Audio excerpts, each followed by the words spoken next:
Causos do interior. As histórias do vô. Senta aqui, menino, que o vô vai te contar umas histórias que aconteceram de verdade, lá nos tempos que as coisas eram diferentes. 1. O caso da mula sem cabeça do seu Zé Ferreira Oia, meu neto.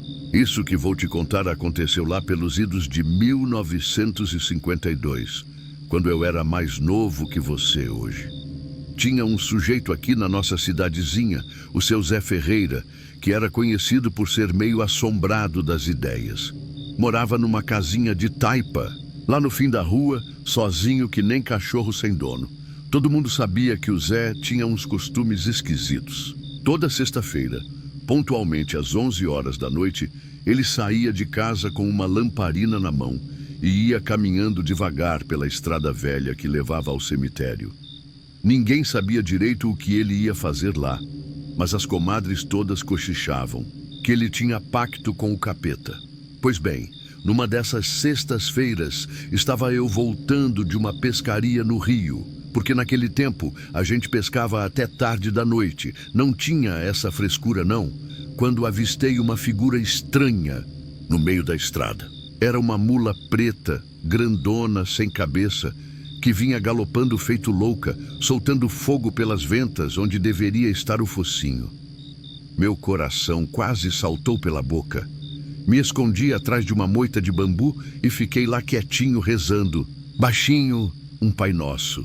A mula passou por mim como um raio e juro por Deus que senti o calor das chamas que saíam do pescoço dela. O barulho dos cascos na terra batida ecoava que nem trovão. No outro dia, cedo da manhã, a cidade toda estava alvoroçada.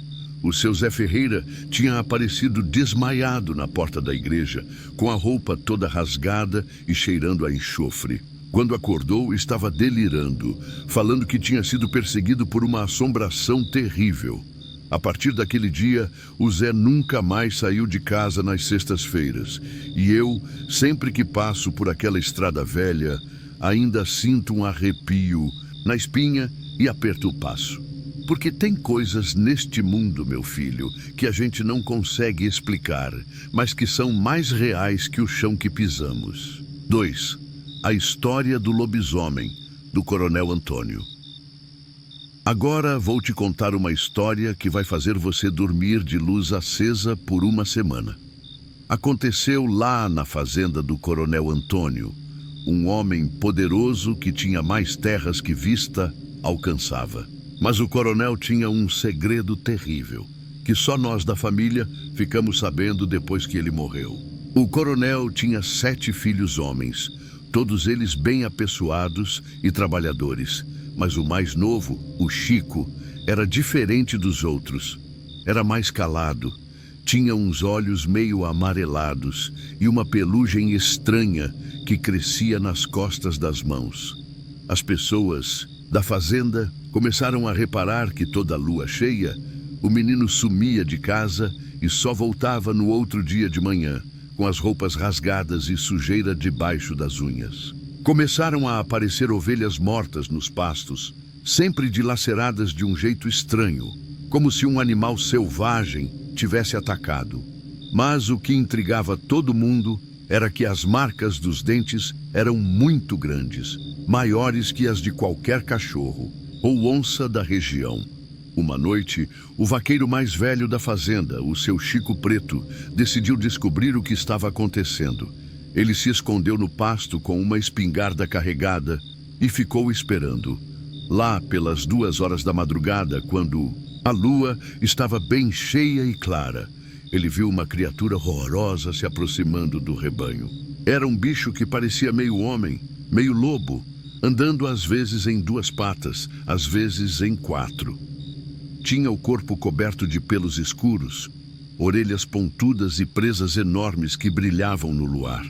Os olhos eram amarelos como brasas, e quando a coisa olhou na direção do seu Chico Preto, ele sentiu que o sangue tinha congelado nas veias. O vaqueiro era homem corajoso, mas naquela hora a coragem dele foi embora que nem fumaça no vento. Ele ficou paralisado, vendo a criatura atacar uma ovelha e dilacerar o coitado do animal com uma ferocidade que nem os bichos do mato têm. Na manhã seguinte, o Chico apareceu em casa com sangue na boca e nas mãos, falando que tinha caído de uma árvore. Mas o seu Chico Preto contou para o coronel o que tinha visto e o homem ficou branco que nem papel. A partir daquele dia, toda lua cheia, o coronel prendia o próprio filho numa cela forte que mandou construir no porão da casa. O menino berrava a noite toda, uivando como animal, mas de manhã sempre voltava ao normal, sem se lembrar de nada. Quando o coronel morreu, o segredo morreu com ele. O Chico se mudou para bem longe, para as bandas de Goiás, e nunca mais ninguém soube dele. Mas até hoje, quando a lua está cheia, os velhos da região não saem de casa depois das 10 da noite, porque tem maldições, meu neto, que passam de pai para filho, e só Deus sabe onde elas vão parar. 3. O fantasma da Dona Sebastiana. Essa história aqui vai te fazer entender por que a gente respeita tantos mortos e por que nunca se deve mexer com quem já se foi. Aconteceu com a Dona Sebastiana, uma senhora muito rica que morava numa casa grande no centro da nossa cidade. A Dona Sebastiana era uma mulher muito apegada aos bens materiais. Tinha cofres cheios de moedas de ouro, joias que brilhavam que nem estrelas e pratarias que valiam uma fortuna. Mas era também muito sovina, não ajudava ninguém, nem mesmo os parentes mais próximos quando passavam necessidade. Quando ela morreu lá pelos seus 80 anos, deixou tudo guardado na casa, porque não confiava em banco nem em parente nenhum. Os herdeiros vieram de longe para fazer a partilha dos bens, mas tiveram uma surpresa terrível. Não conseguiam encontrar nem um tostão furado. A casa foi revirada de cima a baixo. Quebraram paredes, levantaram o assoalho, cavaram o quintal inteiro, mas nada de achar o tesouro da velha. Era como se ele tivesse sumido no ar. Foi então que começaram as assombrações. Toda noite, pontualmente, à meia-noite, ouvia-se o barulho de correntes arrastando pelo assoalho da casa.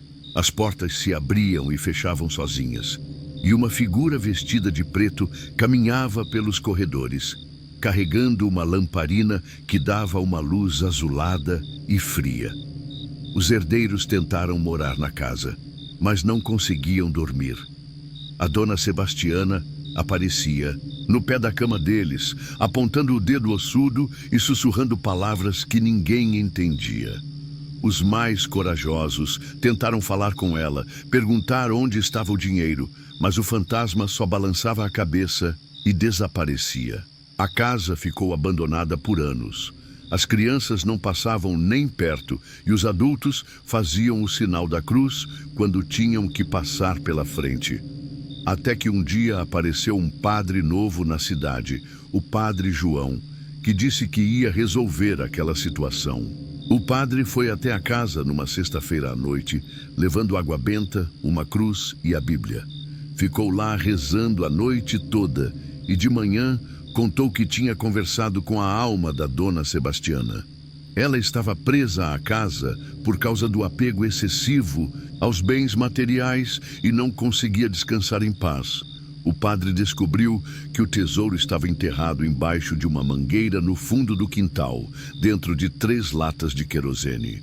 A Dona Sebastiana tinha escondido tudo ali e depois esquecido por causa da idade. Com o dinheiro encontrado e distribuído para os pobres da cidade, conforme o padre orientou, as assombrações pararam. A casa foi vendida para uma família nova, que vive lá até hoje sem problema nenhum. Mas a lição ficou: o apego excessivo aos bens materiais pode prender a alma neste mundo, impedindo que ela encontre o descanso eterno. Por isso é que a gente deve sempre dividir o que tem e ajudar o próximo, porque no final das contas não levamos nada deste mundo, a não ser as boas ações que praticamos. 4. O caso do boto cor-de-rosa do Rio Tocantins. Olha, menino, Essa história que vou te contar agora aconteceu bem aqui pertinho, nas águas do nosso Tocantins. Era a época de festa junina, lá pelos anos 1960, e tinha uma moça na cidade que era a coisa mais linda que os olhos já viram. Chamava Maria Flor. E não era nome à toa não, porque ela realmente parecia uma flor em forma de gente. A Maria Flor era filha do seu João Barqueiro, que tinha uma venda na beira do rio e conhecia aquelas águas como a palma da mão. A menina ajudava o pai no comércio e era muito namoradeira, mas nunca se interessava por nenhum dos rapazes da cidade. Dizia que estava esperando o homem da vida dela aparecer. Numa noite de São João, estava tendo um forró na casa do seu Manuel Tocador, e toda a juventude da cidade estava lá. A Maria Flor tinha ido com as amigas, toda enfeitada, com um vestido azul que combinava com os olhos dela e uma flor no cabelo que parecia ter sido colhida naquele mesmo dia. No meio da festa, apareceu um rapaz que ninguém conhecia. Era alto, bonito, com uns olhos verdes que pareciam duas esmeraldas, e vestido com uma roupa branca que não tinha nem um cisco de poeira, mesmo depois de ter caminhado pela estrada de terra. Quando ele entrou no salão, todas as mulheres pararam de dançar para olhar, mas ele só tinha olhos para Maria Flor. O rapaz se apresentou como João das Águas e disse que vinha de muito longe, rio abaixo. Pediu a Maria Flor para dançar, e os dois pareciam flutuar pelo salão. Ela estava enfeitiçada, rindo que nem criança e com os olhos brilhando de paixão. Dançaram a noite toda, e quando a festa acabou, ele se ofereceu para levar ela em casa.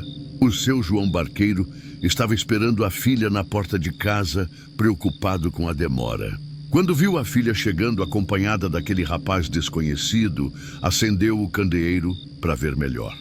Foi então que notou uma coisa estranha. O chão onde o moço pisava ficava molhado, como se ele tivesse acabado de sair da água. No outro dia, a Maria Flor estava diferente. Parecia estar sempre sonhando acordada e falava o tempo todo do João das Águas. Dizia que ele ia voltar para buscar ela e que iam viver felizes para sempre num palácio no fundo do rio. O pai da moça ficou desconfiado e procurou o seu Raimundo Pajé, um velho que entendia dessas coisas. O pajé ouviu a história e balançou a cabeça preocupado. Disse que aquilo tinha todo o jeito de ser boto encantado, que costuma se transformar em homem bonito nas noites de festa para seduzir as moças. 3 dias depois, na lua cheia, o João das Águas voltou. Chegou numa canoa linda, toda enfeitada com flores aquáticas, e chamou a Maria Flor para um passeio no rio. Ela saiu de casa que nem sonâmbula, vestida de noiva, e entrou na canoa sem olhar para trás. O seu João Barqueiro e outros homens da cidade correram atrás, mas quando chegaram na margem do rio, viram apenas um boto cor-de-rosa dando saltos na água, como se estivesse se despedindo. A canoa e os dois tinham sumido. A Maria Flor nunca mais voltou. Mas os pescadores juram que nas noites de lua cheia ainda veem uma moça linda penteando os cabelos numa pedra no meio do rio, cantando uma canção triste que faz qualquer homem perder o juízo. E quando alguém tenta se aproximar, ela mergulha na água e desaparece, deixando apenas círculos na superfície e o perfume de flores aquáticas no ar. Por isso é que eu sempre te falo, meu neto, cuidado com amores que aparecem do nada, principalmente perto da água, porque o boto é danado de esperto e sabe como conquistar o coração das mulheres. E quando leva uma para morar com ele no fundo do rio, ela nunca mais volta para o mundo dos vivos. 5. A assombração da Casa da Colina. Agora vou te contar uma história que ainda me dá arrepios só de lembrar. Aconteceu na Casa da Colina, uma construção antiga que ficava no alto do morro, de onde se via toda a cidade. Era uma casa bonita, com varanda grande e janelas altas, mas tinha uma fama terrível na região. A casa tinha sido construída pelo Coronel Firmino lá pelos anos 1920. Era um homem próspero, dono de muito gado e plantações, mas tinha um gênio terrível e tratava os empregados que nem escravos. Contavam que ele açoitava os trabalhadores por qualquer motivo e que já tinha até matado gente a sangue frio. O coronel era casado com Dona Carminha, uma mulher doce e bondosa que sofria calada com a brutalidade do marido. Ela tentava ajudar os empregados escondido, dando comida para os filhos deles e remédio quando ficavam doentes. Mas o coronel descobriu e começou a maltratar a própria esposa também. Uma noite de tempestade, lá pelo ano de 1935, aconteceu uma tragédia terrível. O coronel chegou em casa bêbado e começou a bater na Dona Carminha sem motivo algum. Ela correu escada acima, tentando escapar, mas ele foi atrás. Ouviram-se gritos terríveis e depois um silêncio que gelava o sangue. No outro dia, o coronel disse que a esposa tinha tropeçado na escada e quebrado o pescoço. Mas os empregados viram as marcas roxas no corpo dela e sabiam a verdade. Dona Carminha foi enterrada no cemitério da cidade, mas sua alma não descansou. Logo depois do funeral, começaram as assombrações. Toda noite ouvia-se o barulho de passos correndo pela escada, seguido de gritos de mulher e depois um baque. Surdo! As portas se abriam e fechavam sozinhas, e uma sombra branca caminhava pelos corredores, sempre subindo e descendo aquela escada maldita. O coronel tentou ignorar, mas as assombrações foram ficando mais intensas. A figura da esposa aparecia para ele toda noite, com o vestido rasgado e sangue escorrendo da cabeça, apontando o dedo acusador. Ele começou a beber mais ainda e a falar sozinho, como se estivesse conversando com alguém invisível. Os empregados foram embora um por um porque não conseguiam trabalhar numa casa assombrada. O coronel ficou sozinho naquela casa enorme, enlouquecendo aos poucos. Começou a gritar durante a noite, pedindo perdão e dizendo que não tinha sido por mal. Uma manhã, os vizinhos encontraram o coronel morto no pé da escada, exatamente no mesmo lugar onde a esposa tinha caído. Tinha o rosto desfigurado pelo terror e as mãos crispadas, como se tivesse tentado se defender de alguma coisa. A casa ficou abandonada depois disso. Vários compradores se interessaram, atraídos pelo preço baixo, mas nenhum conseguia ficar mais de uma semana. Todos relatavam os mesmos fenômenos: passos na escada, gritos de mulher e a aparição de uma senhora vestida de branco que os expulsava da casa. Até hoje a casa está lá, vazia e se deteriorando. As ervas tomaram conta do jardim, os vidros das janelas se quebraram e o telhado está cheio de buracos. Mas nas noites de tempestade, quando os raios iluminam a colina, ainda se pode ver uma luz fraca nas janelas e ouvir os ecos daquela tragédia que aconteceu há quase 100 anos. É por isso que eu sempre digo: quem planta vento colhe tempestade. O coronel foi cruel a vida toda e no final pagou caro por isso. E a pobre da Dona Carminha, que era só bondade, ficou presa naquele lugar terrível, revivendo eternamente o momento da própria morte. C6. O tesouro do bandeirante perdido. Essa história aqui é das antigas, meu neto, dos tempos que os bandeirantes passavam por estas terras, procurando ouro e pedras preciosas. Aconteceu lá pelos anos 1700 e poucos, mas as consequências se arrastaram até os meus tempos de moço. Tinha um bandeirante chamado Capitão Borba Gato. Não confunda com o famoso, esse era outro. Um primo distante, que andava por aqui com uma comitiva de 20 homens, todos armados até os dentes e com fama de não levar desaforo para casa. Andavam procurando uma mina de diamantes que os índios da região tinham revelado em troca de cachaça e bugigangas. O capitão Borba era homem ganancioso e desconfiado. Não dividia informação com ninguém e guardava todos os mapas e segredos numa arca de ferro que levava para todo lado. Dizia que quando encontrasse a tal mina ia ficar mais rico que o próprio rei de Portugal. Depois de meses procurando, a comitiva finalmente encontrou a tal mina numa gruta escondida na Serra do Carmo. Era realmente um tesouro incrível. Diamantes do tamanho de ovos de codorna, esmeraldas que brilhavam como estrelas e tanto ouro que precisariam de 10 mulas para carregar tudo. Mas a ganância do Capitão Borba foi a perdição dele. Em vez de dividir o achado com os companheiros, como era o combinado, ele planejou uma traição terrível. Numa noite, enquanto os homens dormiam, ele envenenou a comida deles com ervas que tinha conseguido com um pajé. Todos os companheiros morreram, mas antes de morrer, o mais velho da turma, o sargento Diogo, conseguiu falar uma maldição terrível. Que este ouro seja amaldiçoado e que nunca traga felicidade a quem o possuir. Que a alma do Capitão Borba vague eternamente por estas terras, procurando um tesouro que nunca mais encontrará. O Capitão Borba enterrou os corpos dos companheiros numa cova rasa e voltou sozinho para a mina para pegar todo o tesouro. Mas quando chegou lá, teve uma surpresa terrível. A entrada da gruta tinha desaparecido. Era como se a própria montanha tivesse se fechado para esconder aquela riqueza maldita. Ele procurou por dias, mas não conseguia encontrar nem rastro da mina. Começou a ficar desesperado, cavando buracos por toda a serra, seguindo qualquer sinal que pudesse indicar onde estava o tesouro. Mas não achava nada. O Capitão Borba morreu de sede e fome lá na serra, ainda procurando sua mina perdida. Mas a alma dele não descansou. Desde então, toda lua cheia, aparece um homem vestido de couro, com chapéu de abas largas e uma picareta na mão, cavando buracos pela serra e gemendo de desespero. Muita gente já viu a assombração do Capitão Borba.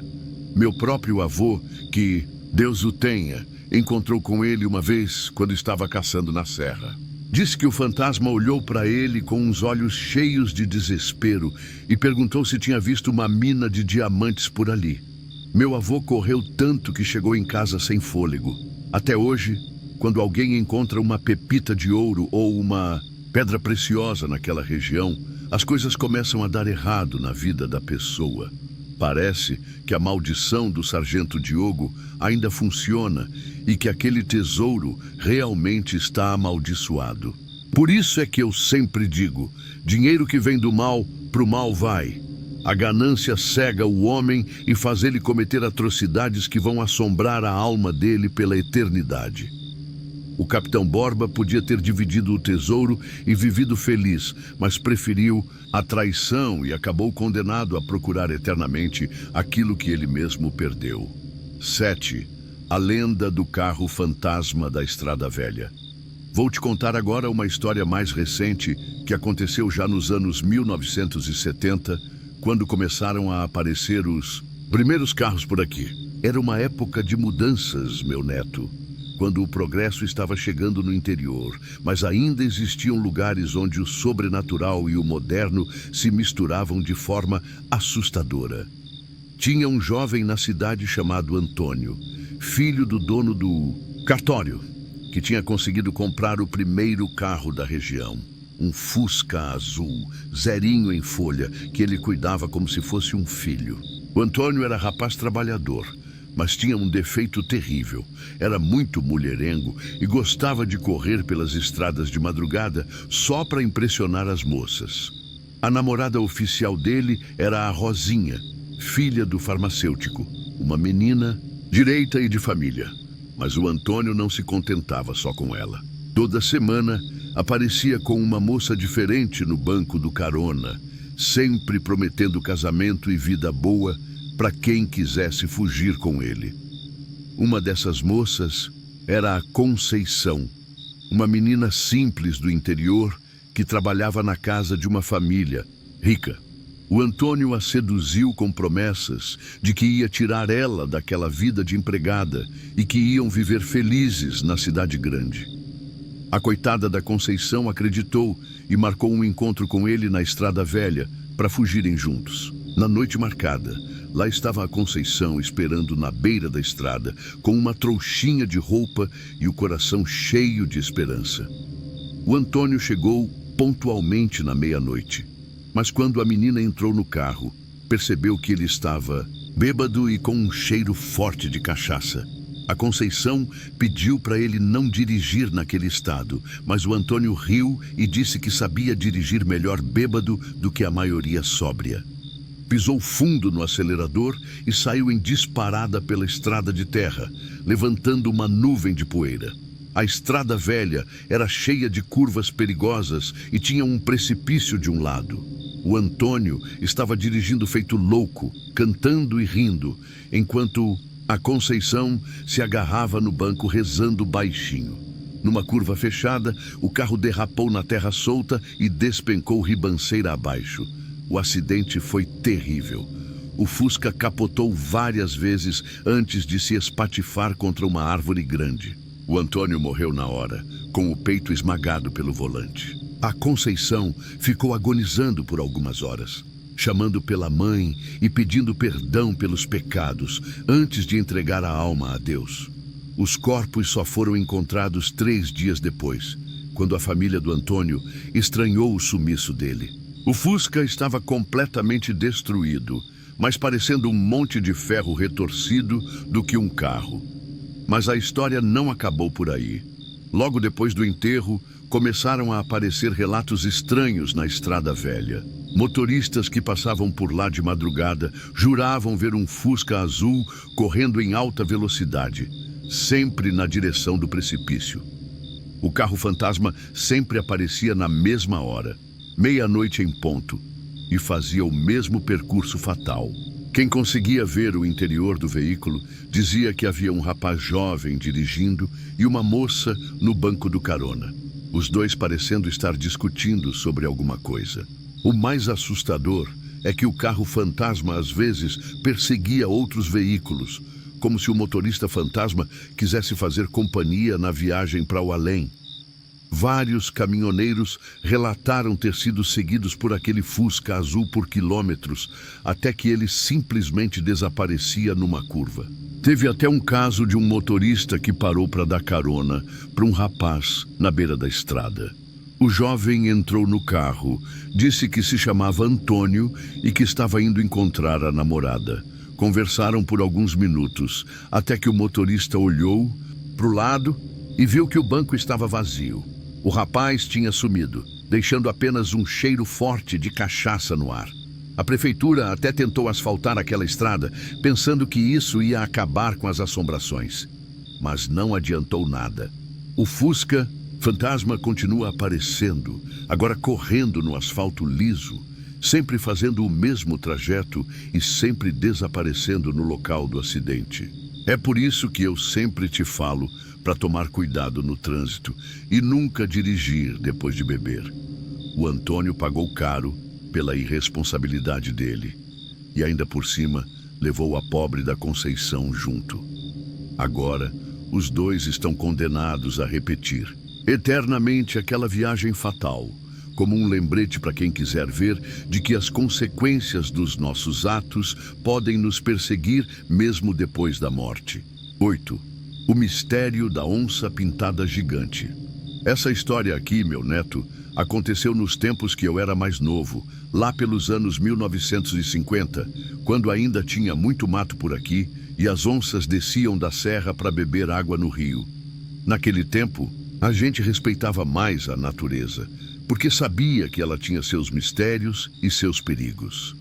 Havia um caçador na região chamado Juca Mateiro, homem conhecedor das matas como poucos. Ele fornecia carne para a cidade toda e era respeitado por sua pontaria certeira e conhecimento dos bichos. Mas o Juca tinha um defeito. Era ganancioso e caçava mais do que precisava, só pelo prazer de matar.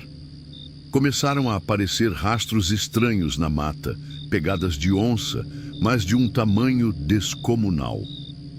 Eram 3 vezes maiores que as pegadas normais, e a distância entre uma e outra mostrava que o bicho dava passos enormes. Os vaqueiros ficaram apavorados e pararam de soltar o gado nos pastos mais distantes. O Juca Mateiro ficou interessado e resolveu caçar essa onça gigante. Ele achava que ia ficar famoso se conseguisse matar um bicho daquele tamanho. Preparou suas melhores armas, chamou 2 companheiros corajosos e entrou na mata seguindo os rastros misteriosos. Por 3 dias, eles seguiram as pegadas, cada vez se embrenhando mais fundo na floresta. À noite, ouviam rugidos terríveis que ecoavam por toda a mata, mas nunca conseguiam ver o animal. Era como se a onça estivesse sempre um passo à frente deles, brincando de gato e rato. No 3º dia, os companheiros do Juca ficaram com medo e voltaram para a cidade. Disseram que aquilo não era caçada normal, que tinha alguma coisa sobrenatural por trás daqueles rastros. Mas o Juca era teimoso e decidiu continuar sozinho. Naquela noite, acampado numa clareira, o Juca ouviu passos pesados se aproximando. Pegou a espingarda e acendeu a lamparina, preparado para enfrentar a onça gigante. Mas o que ele viu o deixou gelado de pavor. Não era uma onça comum, era uma criatura enorme, do tamanho de um boi pequeno, com pelos dourados que brilhavam na luz da lamparina e olhos verdes que pareciam 2 brasas. Mas o mais assustador era que o bicho andava às vezes em 4 patas, às vezes erguido em 2, como se fosse meio onça, meio gente. A criatura olhou para o Juca com uma inteligência humana nos olhos e falou, com uma voz que era meio rugido, meio palavra: "Por que você persegue os filhos da floresta? Por que mata mais do que precisa?" Para viver, o Juca ficou paralisado de susto. Nunca tinha ouvido falar de bicho que falasse, e muito menos de onça que questionasse os atos dos homens. Gaguejando, ele disse que era caçador, que esse era seu trabalho e que precisava sustentar a família. A onça gigante se aproximou mais, e o Juca pôde sentir o cheiro selvagem que saía dela, misturado com algo que parecia ervas medicinais. "Você mata por prazer", disse a criatura, "não por necessidade. Destruiu o equilíbrio da floresta e agora ela vai se vingar." De repente a onça desapareceu, como se tivesse se dissolvido na escuridão da noite. O Juca ficou sozinho na clareira, e tremendo de medo e se perguntando se não tinha sonhado tudo aquilo. Mas os rastros enormes no chão provavam que a criatura era real. Na manhã seguinte, o Juca voltou para a cidade mudado. Nunca mais pegou numa arma e passou a trabalhar como agricultor. Contava para quem quisesse ouvir que tinha encontrado o espírito, guardião da floresta, que punia quem desrespeitava a natureza. Tempos depois, descobriram que a onça gigante era, na verdade, o espírito de um pajé antigo, que tinha sido morto por bandeirantes gananciosos há mais de 200 anos. Ele tinha feito um pacto com os espíritos da mata para proteger os animais da região. E voltava sempre que alguém caçava em excesso. Até hoje, quando algum caçador exagera na matança, aparecem aqueles rastros enormes na mata. E quem tem coragem de seguir os sinais acaba encontrando a onça gigante, que dá uma lição que a pessoa nunca mais esquece.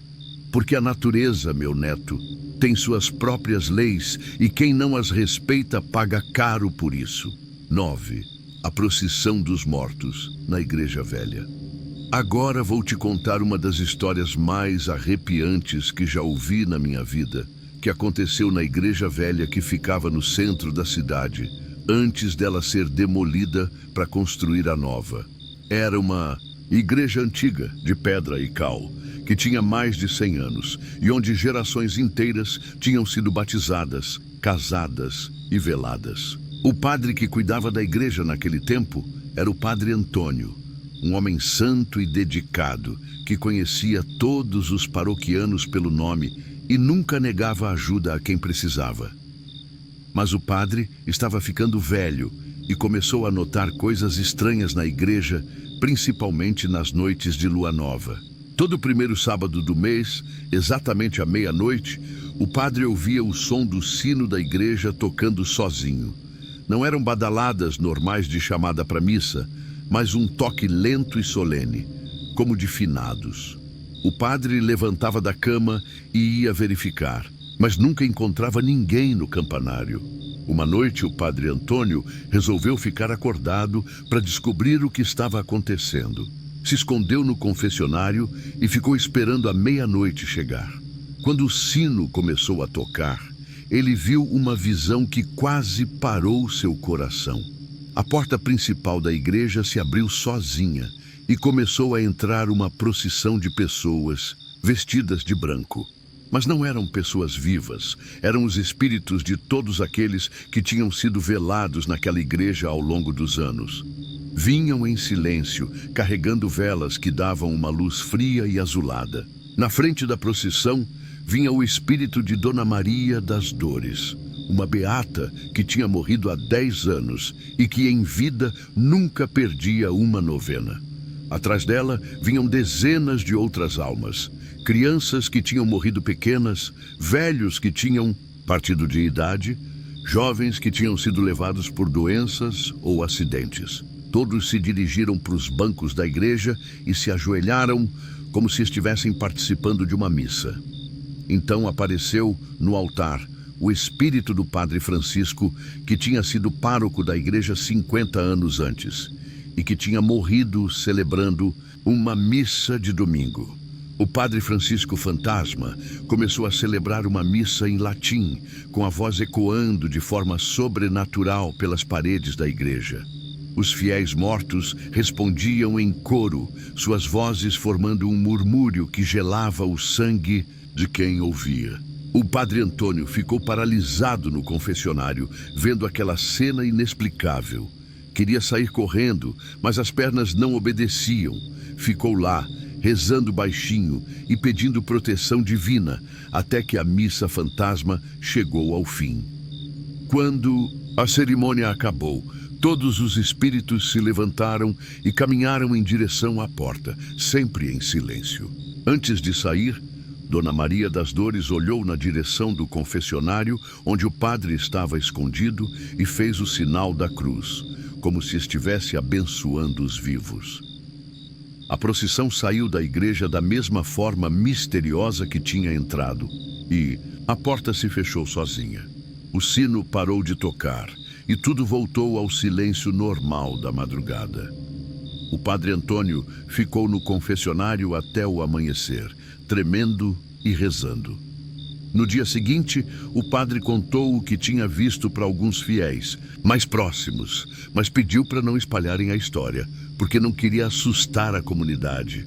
Mas ele continuou, presenciando a procissão dos mortos todo o primeiro sábado do mês, sempre à mesma hora. Com o tempo, o padre Antônio começou a entender que aquelas almas voltavam para participar de uma última missa na igreja onde tinham vivido seus momentos mais importantes. Era uma forma de manterem a ligação com o mundo dos vivos e com a fé que tinham cultivado em vida. O padre nunca mais teve medo da procissão. Às vezes, até rezava junto, escondido no confessionário, oferecendo suas orações pelas almas daqueles fiéis que continuavam buscando a proximidade com Deus, mesmo depois da morte. Quando a igreja velha foi demolida, a procissão dos mortos parou de acontecer. Mas alguns moradores antigos juram que, nas noites de lua nova, ainda se pode ouvir o eco distante de vozes rezando em latim, vindo da direção onde ficava a igreja antiga. É por isso que eu sempre digo que a fé é uma coisa poderosa, que transcende até mesmo a morte. Aquelas almas voltavam não para assustar ninguém, mas para continuar praticando a devoção que tinham aprendido em vida. Isso deve nos ensinar que as coisas realmente importantes do coração continuam conosco, mesmo quando deixamos este mundo. 10. O segredo do poço da fazenda abandonada. Para fechar essas histórias, meu neto, vou te contar o caos mais misterioso de todos, que até hoje ninguém conseguiu explicar direito. Aconteceu na fazenda do Monjolo, que ficava a uns 20 quilômetros da cidade e que foi abandonada há mais de 40 anos, depois de uma tragédia terrível. A fazenda era de propriedade do coronel Sebastião Moreira, um homem rico e poderoso, mas muito cruel com os empregados. Ele tinha construído a fazenda num lugar isolado, cercado de matas fechadas, onde podia fazer o que quisesse sem ninguém incomodar. Os trabalhadores da fazenda viviam praticamente como escravos, sem direito de sair ou reclamar. No centro do terreiro da fazenda havia um poço muito antigo que diziam ter sido cavado pelos índios muito tempo antes dos portugueses chegarem por aqui. Era um poço fundo, com água cristalina e gelada, que nunca secava mesmo nos tempos de seca mais brava.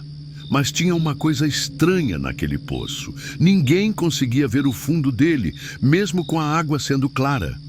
O coronel Sebastião proibia terminantemente que alguém chegasse perto do poço. Dizia que a água era só para ele e para a família, e que qualquer empregado que fosse flagrado bebendo de lá seria castigado severamente. Mas a verdade é que tinha algo mais sinistro por trás dessa proibição. Os empregados mais antigos cochichavam que o coronel usava o poço para se livrar de quem o incomodava. Falavam baixinho que várias pessoas que tinham se rebelado contra os maus tratos tinham simplesmente desaparecido e que o coronel sempre dizia que elas tinham fugido durante a noite. Um dia chegou na fazenda um rapaz jovem chamado Miguel que vinha fugindo da seca do sertão. Era um moço corajoso e trabalhador, mas que não levava desaforo para casa. Quando viu como o coronel tratava os outros empregados, começou a organizar uma revolta.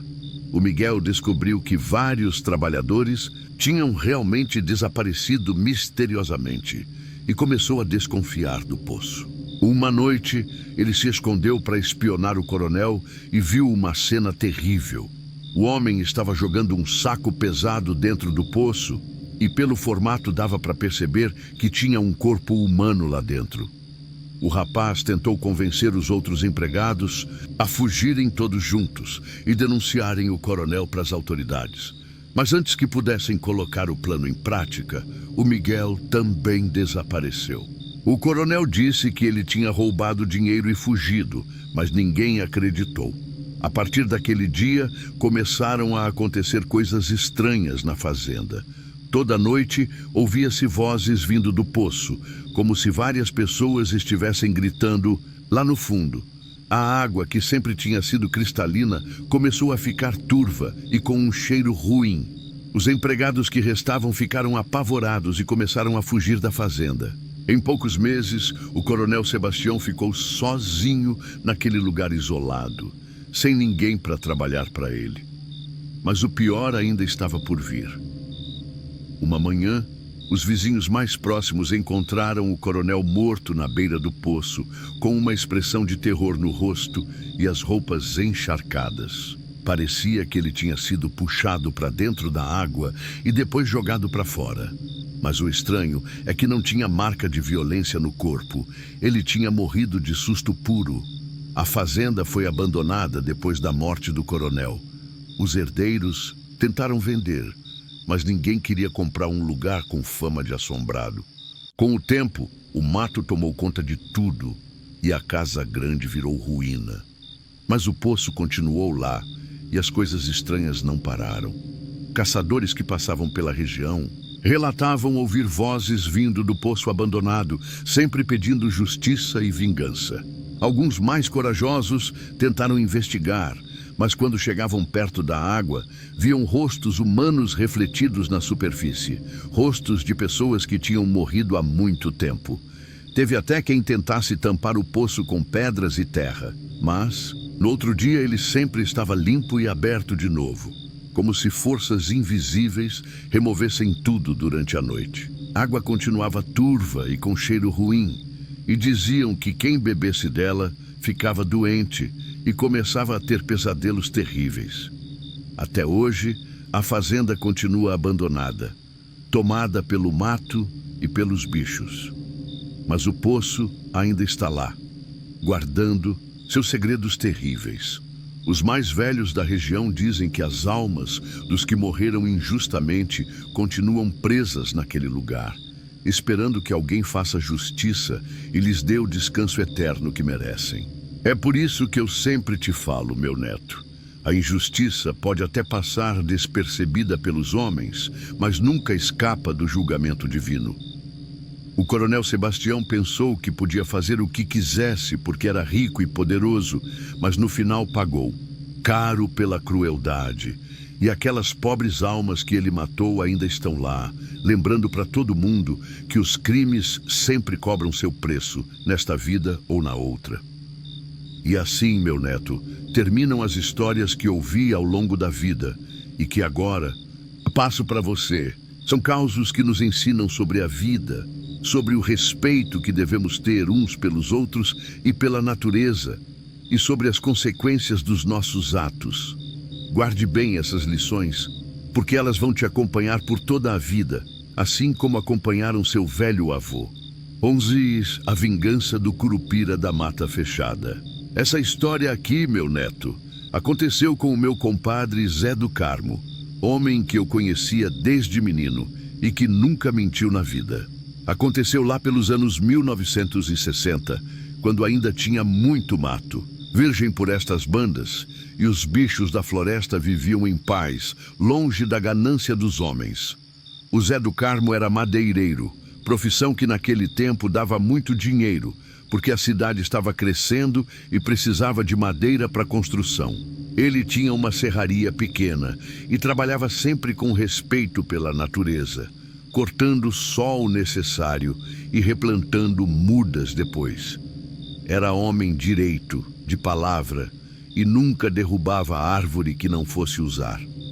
Mas apareceu na região um sujeito, de fora o coronel Jacinto, que veio com dinheiro e maquinário pesado, prometendo comprar toda a madeira que conseguisse cortar.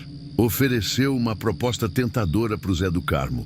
Sociedade no negócio, com lucros dobrados, mas tinha que derrubar uma área grande da mata fechada, onde nunca ninguém tinha mexido. O Zé do Carmo ficou tentado pela proposta, porque estava precisando de dinheiro para casar o filho mais velho. Contra a vontade da esposa, que disse que aquilo ia dar problema, ele aceitou a sociedade e começaram os trabalhos na Mata Virgem. Logo no primeiro dia de trabalho, começaram a acontecer coisas estranhas. As motosserras pifavam sem motivo, as árvores caíam para lado errado e os trabalhadores ouviam risos e assobios vindos de lugar nenhum. Um dos homens jurou ter visto pegadas pequenas, do tamanho de criança, mas com os pés virados para trás. O Zé do Carmo era homem de fé, mas não acreditava muito nessas coisas de assombração. Pensou que era coincidência e mandou os homens continuarem o trabalho. Mas as coisas foram ficando piores. Ferramentas sumiam, cordas se rompiam sozinhas e sempre que iam cortar uma árvore muito antiga, ela resistia de um jeito inexplicável. Foi então que o seu Raimundo Mateiro, um velho conhecedor da floresta, procurou o Zé do Carmo para dar um aviso. Disse que aquela parte da mata era protegida pelo Curupira, o guardião da floresta, e que não era lugar para mexer. Contou que os índios antigos sempre respeitaram aquela área e que quem desrespeitasse ia pagar caro. O Zé do Carmo ouviu o aviso, mas o coronel Jacinto riu e disse que isso era superstição de gente ignorante. Aumentou o pagamento dos trabalhadores e trouxe máquinas mais potentes para acelerar o serviço. Queria limpar toda aquela área em 2 meses e vender a madeira para uma empresa grande da capital. Na terceira semana de trabalho, o próprio Zé do Carmo teve um encontro que mudou sua vida. Estava sozinho na mata, vistoriando o trabalho do dia, quando ouviu uma gargalhada estranha vindo das árvores.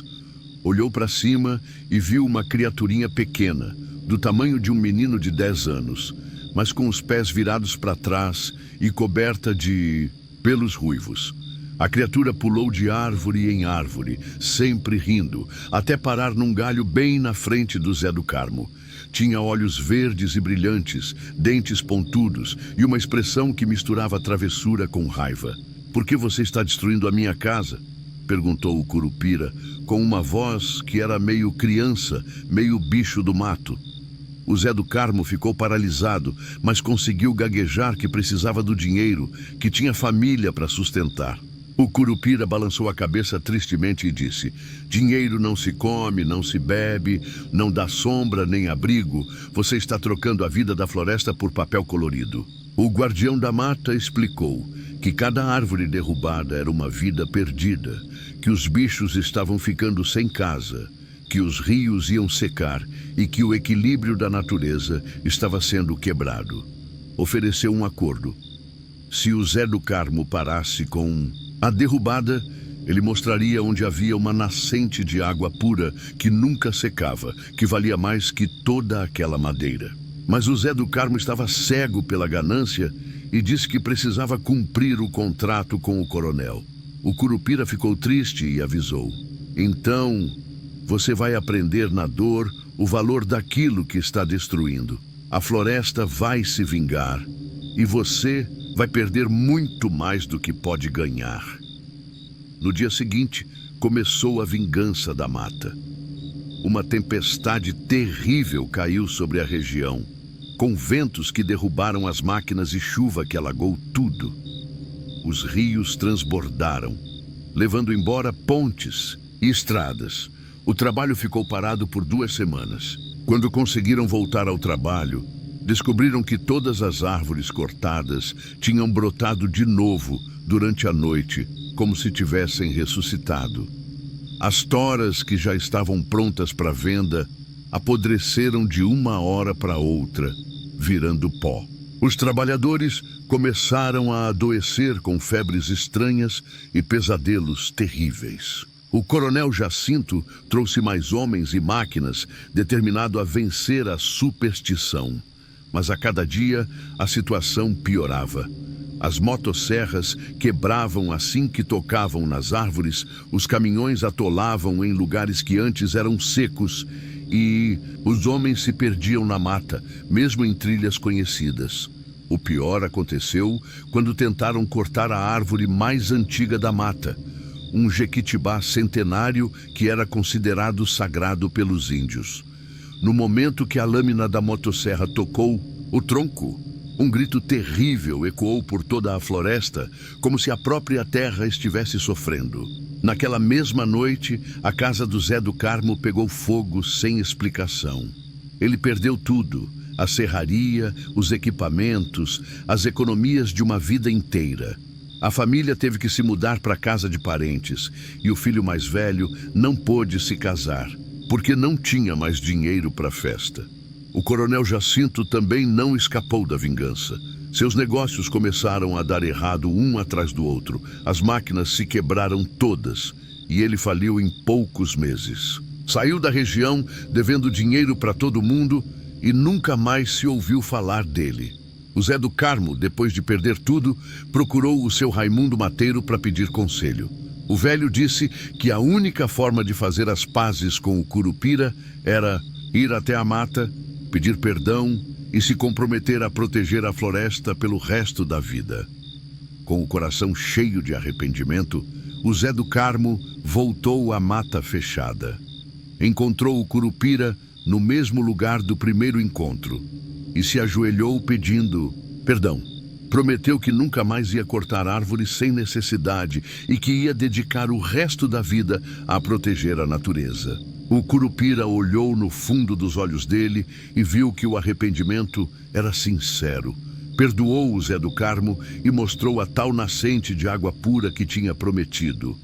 Era um lugar mágico, onde a água brotava cristalina de uma rocha e formava um lago pequeno cercado de flores silvestres. O Zé do Carmo construiu uma pequena propriedade em volta da nascente e passou a vender água pura para a cidade. O negócio prosperou, ele conseguiu reconstruir a vida e o filho se casou numa festa bonita. Mas nunca mais cortou uma árvore sem plantar 2 no lugar. Até hoje, quando alguém tenta destruir aquela mata, o Curupira aparece para defender sua casa. E o Zé do Carmo, que hoje é um velho respeitado, sempre conta essa história para quem quer ouvir, ensinando que a natureza deve ser respeitada, porque ela é mais poderosa que qualquer ganância humana. 12. O mistério da noiva. Fantasma da Ponte Velha. Vou te contar agora uma história de amor que acabou em tragédia, meu neto. Daquelas que fazem a gente acreditar que alguns sentimentos são tão fortes que nem a morte consegue apagar.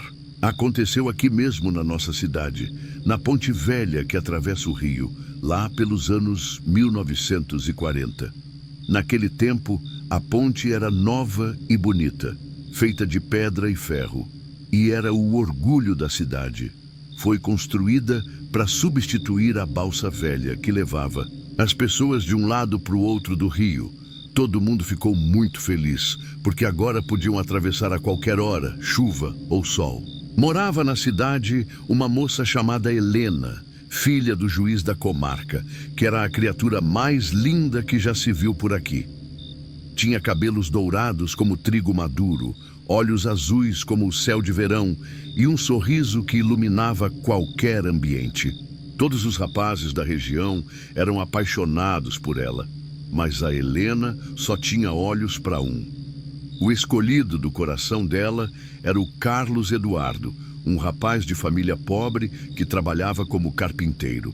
Era moço trabalhador e honesto, mas o pai da Helena não aprovava o namoro, porque queria que a filha se casasse com alguém da mesma posição social.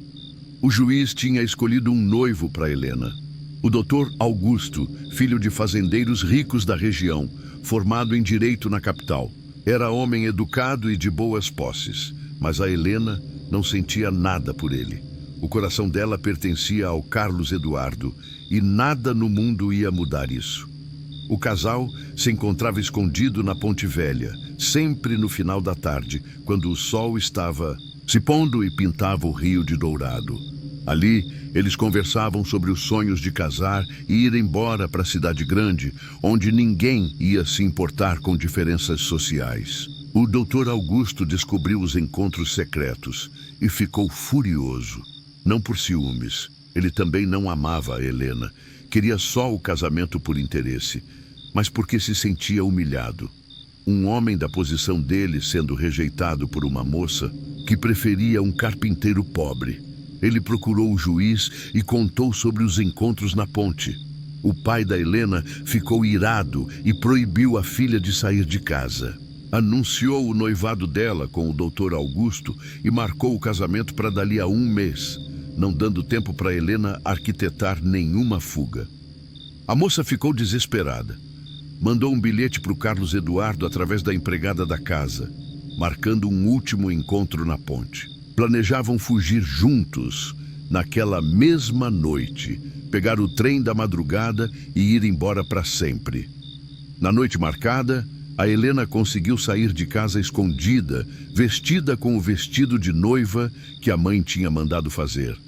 Pensou que seria romântico casar com o Carlos Eduardo usando aquele vestido, mesmo que fosse só no civil, numa cidade distante. Ela chegou na ponte pontualmente às 11 horas, como combinado. A lua estava cheia e iluminava as águas do rio, que corriam mansas lá embaixo. Helena ficou esperando, com o coração batendo forte de ansiedade e felicidade. Mas quem apareceu na ponte não foi o Carlos Eduardo. Foi o Dr. Augusto, acompanhado de 2 capangas armados. Eles tinham interceptado o bilhete e sequestrado o rapaz, que estava amarrado num galpão abandonado fora da cidade. O Dr. Augusto disse para Helena que o Carlos Eduardo tinha fugido sozinho, que tinha percebido que ela era só uma aventura para ele e que não valia a pena se meter em confusão com família rica. Mostrou uma carta falsa, escrita por um dos capangas, imitando a letra do rapaz, onde ele se despedia e dizia que ia refazer a vida longe dali. Helena leu a carta e seu mundo desabou. Não conseguia acreditar que o amor da vida dela fosse capaz de uma traição tão cruel. O Dr. Augusto aproveitou o desespero dela e disse que era melhor ela aceitar o casamento, porque agora estava manchada pela fuga e nenhum outro homem decente ia querer casar com ela. Desesperada e com o coração partido, Helena subiu no parapeito da ponte. Disse que preferia morrer a casar sem amor, que a vida não tinha mais sentido se o Carlos Eduardo tinha a abandonado. O doutor Augusto tentou segurá-la, mas era tarde demais. A moça se atirou da ponte e seu vestido de noiva se abriu como as asas de um anjo durante a queda. Ela morreu na hora, afogada nas águas do rio. Quando encontraram o corpo no dia seguinte, ela ainda estava com o vestido de noiva, que tinha ficado branco como neve, sem uma mancha sequer. O Carlos Eduardo foi encontrado 2 dias depois no galpão, quase morto de sede e fome. Quando soube da tragédia, ficou louco de dor e se atirou da mesma ponte, no mesmo lugar onde a Helena tinha saltado. Os dois foram enterrados lado a lado, no cemitério da cidade. Mas a história não acabou por aí. Logo depois do funeral, começaram a aparecer relatos estranhos na Ponte Velha. Toda lua cheia, pontualmente às 11 horas da noite, aparecia uma moça vestida de noiva caminhando pela ponte, sempre na direção do centro, como se estivesse indo para o próprio casamento. A noiva fantasma não assustava ninguém. Pelo contrário, tinha uma expressão serena e feliz, como se finalmente tivesse encontrado a paz. Às vezes, quem passava pela ponte naquela hora ouvia uma música suave, como se estivesse tocando uma marcha nupcial no ar. Muitos casais de namorados começaram a ir na ponte na noite de lua cheia, para ver a noiva fantasma e pedir a bênção dela para os seus amores. Diziam que quem fosse abençoado pela Helena teria um casamento feliz e duradouro. O doutor Augusto tentou esquecer o que tinha feito, mas não conseguiu.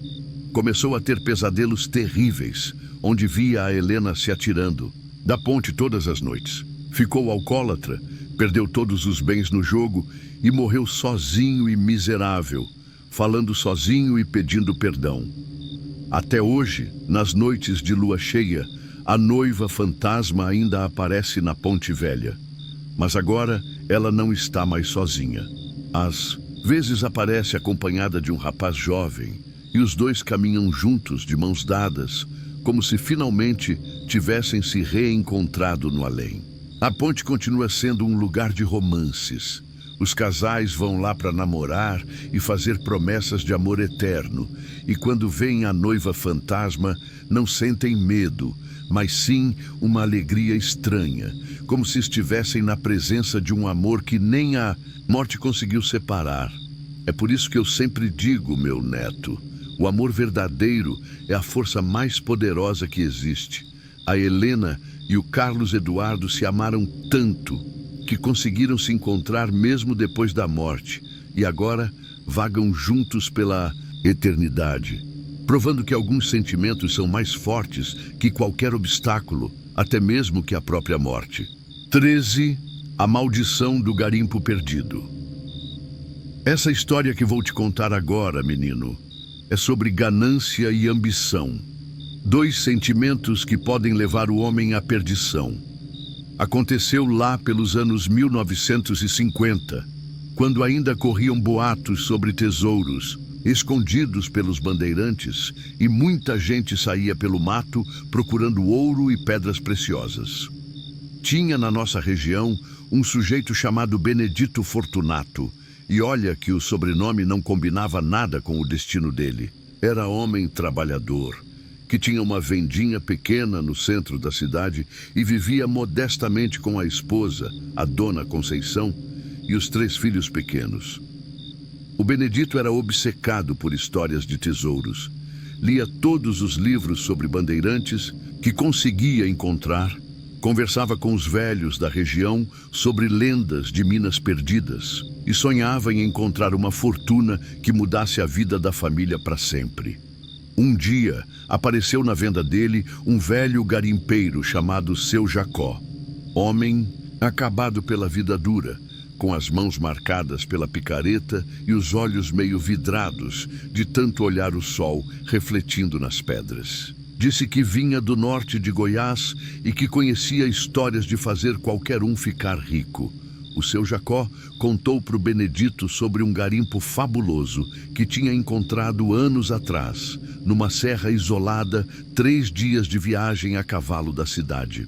Disse que era um lugar amaldiçoado, onde os diamantes eram grandes como ovos de pomba, e o ouro brotava da terra que nem água de nascente.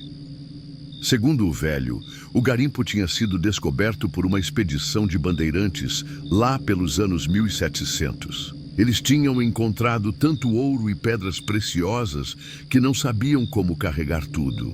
Mas acabaram sendo atacados por índios e só 3 homens sobreviveram, jurando nunca mais voltar àquele lugar.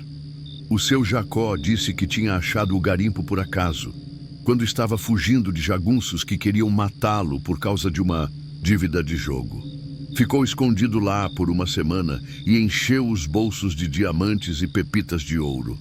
Mas quando tentou sair da serra, começou a se perder nas trilhas que conhecia de cor. Por 3 dias ele rodou em círculos, sempre voltando para o mesmo lugar, como se a própria serra não quisesse deixá-lo ir embora com o tesouro. No desespero, jogou todas as pedras preciosas no chão e conseguiu achar a saída. Chegou na cidade vizinha mais morto que vivo, delirando de fome e sede. O velho desenhou um mapa tosco num pedaço de papel e vendeu para o Benedito por 50 cruzeiros, dinheiro que era muito na época. Disse que não voltaria mais lá porque já estava velho demais para enfrentar a maldição, mas que um homem jovem e corajoso talvez conseguisse quebrar o feitiço. O Benedito ficou fascinado com a história e começou a planejar a expedição. A Dona Conceição implorou para ele não ir, disse que tinha um pressentimento ruim e que a família estava bem do jeito que estava. Mas a ganância tinha cegado o homem e ele não ouvia mais ninguém. Ele vendeu a vendinha, pegou todo o dinheiro que tinha, comprou equipamentos de garimpo e 2 cavalos. Deixou a família na casa da sogra e partiu sozinho, seguindo o mapa do seu Jacó. Prometeu que voltaria em 2 semanas, rico o suficiente para nunca mais ter que trabalhar. 2 semanas se passaram e nada do Benedito voltar. A Dona Conceição organizou uma expedição de busca com alguns homens da cidade, mas eles não conseguiram seguir o mapa confuso do velho garimpeiro. Procuraram por toda a região, mas não encontraram nem rastro do Benedito. 3 meses depois, apareceu na cidade um tropeiro que vinha do norte de Goiás. Ele contou que tinha encontrado um homem meio louco numa serra isolada, que se dizia Benedito Fortunato e falava sem parar sobre um tesouro amaldiçoado. Segundo o tropeiro, o homem estava vivendo numa gruta, magro que nem vara de pescar, com as roupas em farrapos e os olhos brilhando de uma forma estranha. Tinha encontrado realmente um garimpo fabuloso, mas não conseguia sair de lá com nenhuma pedra preciosa. O Benedito contou para o tropeiro que toda vez que tentava levar ouro ou diamantes, começava a ouvir vozes estranhas na serra, gritos de índios e barulho de guerra. As trilhas se modificavam e ele se perdia, sempre voltando para o mesmo lugar. Era como se as almas dos bandeirantes mortos estivessem guardando o tesouro. O tropeiro ofereceu ajuda, mas o Benedito disse que não podia sair sem o ouro, que tinha prometido para a família que voltaria rico. Estava completamente obcecado, cavando dia e noite, juntando pilhas de pedras preciosas que depois desapareciam misteriosamente. A Dona Conceição organizou outra expedição, desta vez com a ajuda do tropeiro que conhecia o caminho. Levaram um padre junto, pensando que talvez a bênção religiosa conseguisse quebrar a maldição. Viajaram por 5 dias até chegarem na Serra Maldita. Encontraram o Benedito numa situação lamentável. Estava esquelético, falando sozinho, com as mãos em carne viva de tanto cavar. Em volta dele havia centenas de buracos na terra e pilhas de pedras comuns que ele jurava serem diamantes e ouro. O padre tentou exorcizar o lugar, mas não adiantou. O Benedito se recusava a sair sem o tesouro, dizendo que estava quase conseguindo quebrar a maldição. Os homens tiveram que amarrá-lo e carregá-lo à força, porque ele lutava como um possesso para ficar na serra. Durante a viagem de volta, o Benedito não parava de falar sobre o tesouro, descrevendo riquezas fantásticas que só ele conseguia ver. Quando chegaram na cidade, ele não reconhecia mais a própria família. Tinha enlouquecido completamente. A dona Conceição cuidou do marido até ele morrer 2 anos depois, sempre delirando sobre ouro e diamantes. Ele morreu pobre, tendo perdido tudo por causa da obsessão por um tesouro que talvez nunca tenha existido, a não ser na imaginação de um velho garimpeiro maluco. O seu Jacó desapareceu da cidade logo depois que o Benedito partiu. Ninguém mais ouviu falar dele, e muitos começaram a suspeitar que toda aquela história do garimpo amaldiçoado era mentira, um golpe para enganar homens gananciosos.